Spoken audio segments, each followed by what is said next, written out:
ఆ రోజుల్లో అయితేరా ప్రతి సంవత్సరం అమ్మా. నువ్వా? పాతికిస్తావా? పాతికేంటి? పాల ఇస్తావా? పావలా ఏంట్రా? పోనీ ఊరికే ఇస్తా. ఏంట్రా నువ్వు ఉంది అంటే అదేగా? అదే. నిన్ను చంపేస్తాను రా. ఇసుక బత్తాలు ఎత్తుతుంటే ఆడోళ్ళు ఇరగబడి చూసేవాళ్ళు. పిచ్చాయి బావా, పిచ్చాయి ఎడు. ప్రతి సంవత్సరం లాగానే ఈ సంవత్సరం కూడా జరగబోయే శ్రీరామనవమి పోటీలను మన ఊరి సర్పంచ్ గారు ప్రారంభిస్తారు.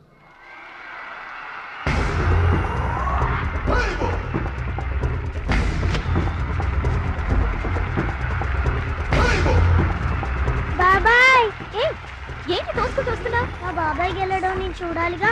ఎవరు మీ బాబాయ్? అదిగో మిలమిలా మెరిసిపోతున్నాడే అతనే మా బాబాయ్. ఆ బండపయ్య అతను గెలవడు. అదిగో సన్నగా ఉన్నాడే మా అన్నయ్య, అతనే గెలుస్తాడు. గాజ్ బెంక్ లో ఉన్నాడు, వాడేం గెలుస్తాడు? మా బాబాయ్ గెలుస్తాడు. లేదు, మా అన్నయ్య గెలుస్తాడు. మా బాబాయ్ గెలుస్తాడు. మా అన్నయ్య గెలుస్తాడు. అలాగా? మీ అన్నయ్య గెలుస్తాడా? సరే. ఎక్కడికి? దేవుడికి దండం పెట్టుకోవాలని. ఏమని? ఈసారి మళ్ళీ మీరు పడవెక్కినప్పుడు దానికి చిల్లు పడి మీరందరు గోదావరిలో మునిపోవాలి. అమ్మో, ఇలా కూడా దండం పెట్టుకుంటారా? మీ బాబాయ్ గెలుస్తాడు కానీ అలాంటి దండాలు పెట్టుకోవద్దు నువ్వు. సరే, మా బాబాయ్ గెలవాలని దండం పెట్టుకో. సరే.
అయితే ఏంటి ఇప్పుడు? ఆడి గుండె జబ్బొస్తే నేను డబ్బులు ఇయ్యాలా? మీరిచ్చేదే ఉంది బాబాయ్, మా పొలం ఉంది కదా, అది అమ్మి. ఆహా, అమ్మి డబ్బు ఒట్టుకుపోదామని వచ్చావన్నమాట. మా తల్లే, వాటాలు పంచేయడానికి మీ 5 పూచు పుల్ల కూడా లేదు ఇక్కడ. మా అమ్మా నాన్న వాడిని డిగ్రీ దాకా చదివించారు, అది గుర్తుంచుకోండి. వాడు చదువుకున్నాడు కాబట్టి వాడికి 5 ఎకరాలు పంచారు, మీరు చదువుకోలేదు కాబట్టి మీకు 20 ఎకరాలు ఇచ్చారు. అయినా ఇవాళ వాడి ప్రాణం మీదకి వచ్చి అవసరమై వాడి పొలం వాడు అమ్ముకుంటానంటే మీరు అభ్యంతరం పెడతారేంటండి? అయినా వాడికి చదువు వచ్చింది, చదువుకున్నాడు, మీకు చదువు రాలేదు, చదువుకోలేదు. వాళ్ళు రాలిపోతాయి మరో మాట మాట్లాడేవంటే. నాకు చదువు రాదు కాదు, ఆడి కోసం త్యాగం చేశా. అన్నయ్య నువ్వు పలక బల్పం పట్టుకో, నేను పలుకు పార పట్టుకుంటానన్న. అన్నయ్య నువ్వు బళ్ళోకి వెళ్ళు, నేను బర్రెల కాపలాకి వెళ్తానన్న. అన్నయ్య నువ్వు లాగు చొక్కా వేసుకో, నేను గోసి పెట్టుకుంటానన్న.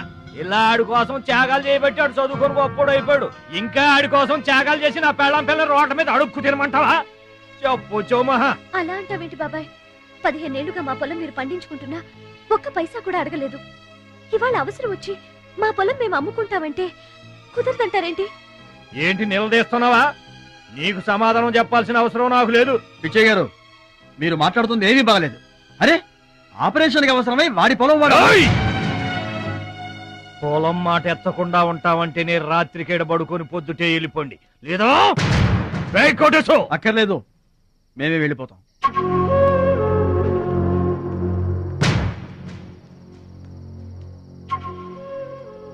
మీరేం బాధపడకండి, ఊరేం గొడ్డుపోలేదు. అమ్మా మహాలక్ష్మి, మీ నాన్నకి మీ బాబాయికి రాముడికి రావణాసురుడుకున్నంత తేడా ఉందమ్మా. చట్ట ప్రకారం ఈ పొలం మీదే, దాన్ని మీరు ఎప్పుడైనా ఎవరికైనా అమ్ముకోవచ్చు. కావాలంటే మేము కూడా సాయంగా ఉంటాం. ఏంటి మీరు పంచాయతీ ఎట్టగానే పంచాయతీ అడిచిపోయి పరిగెత్తుకుంటా వచ్చి మీ కాళ్ళ కడబడతాం అనుకుంటున్నారా? ఏయ్, పిచ్చి పిచ్చి వేసారంటే పొలంలో కలుపుని తీసినట్టు తీసి అవసరం మరే తెలియట అనుకుంటున్నారా? పిచ్చియా, నోరు జారుతున్నావు. నోరు జారటం కాదురా, మధ్యలో ఎవడైనా మాట్లాడాడంటే మెడకాయలు తెగిపోతాయి. ఏంటండి మరి అన్యాయంగా మాట్లాడుతున్నారు? ఎవడ్రా నువ్వు? ఇది మాకు సంబంధించిన విషయం. మధ్యలో మాట్లాడటానికి ఎవడివిరా నువ్వు? బాబాయ్ మీరు మర్యాద లేకుండా మాట్లాడుతున్నారు. మర్యాద ఎక్కువ ఇచ్చాను కాబట్టే ఇంకా ఈ ఊళ్ళో ఉన్నారు. మళ్ళీ మర్యాదగా చెబుతున్నాను, గోదావరి దాటి అవతలకి వెళ్ళిపోండి, లేకపోతే గోదట్టు కలిపేస్తా. పిచ్చయ్య గారు, మేము ఊరు వచ్చింది పొలం అమ్మి డబ్బు తీసుకెళ్ళడానికి. ఆ పని కాకుండా కదలం.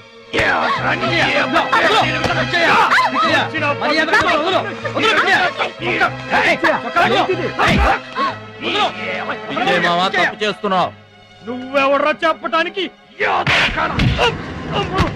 మనిషిని రా పశువా.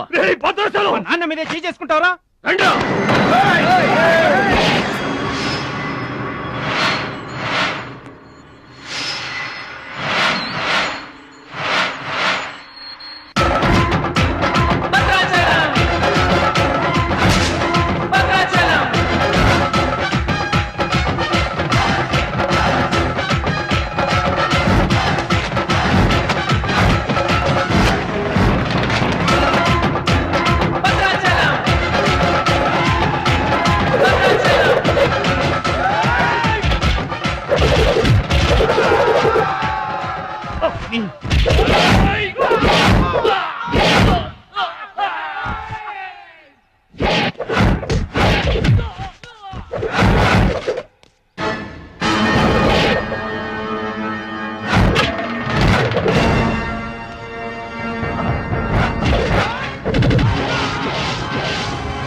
మావయ్య నాన్నగారికి కావాల్సిన మనిషి దొరికాడు.